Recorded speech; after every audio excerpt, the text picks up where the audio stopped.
Ege's journey to Çanakkale. Wow, Aunt Marin, look at all that blue, cried Ege. They had just arrived in Çanakkale, a beautiful city split by the narrowest part of the sea, called the Dardanelles Strait. Marin smiled. Yes, Ege, this water connects two worlds, Europe and Asia, right here in Turkey. Their first stop was right in the city center. Towering over the street, made of dark wood, stood a giant horse. This is the famous Trojan horse, Marin whispered. It reminds us of the ancient city of Troy, which is very close by.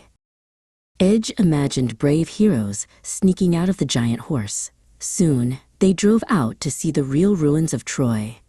Ege walked among the old stone walls, feeling like he had stepped thousands of years back in time. But Çanakkale isn't just about ancient history. The nature here is stunning. Look at the busy ferry boats, Ege, Marin said as they watched the water. They cross the strait carrying people and cars between the continents every day. The next morning, they took a small boat across the water to the Gallipoli Peninsula. This place was important for a different, sadder reason.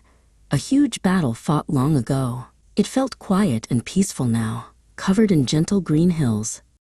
Marin showed Ege the giant stone memorial reaching into the sky, built to remember all the brave soldiers from many different countries who fought here.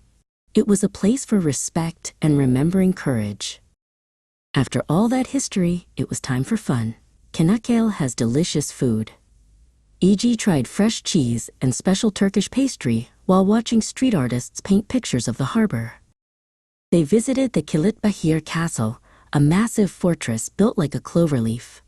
From the top, Ege could see the whole strait stretch out before him, guarded by stone walls built centuries ago. Time for a cool down, Marin announced. They drove out to a quiet beach where the water was clear and shallow. Ege loved digging for seashells and splashing in the Aegean waves. Çanakkale was amazing.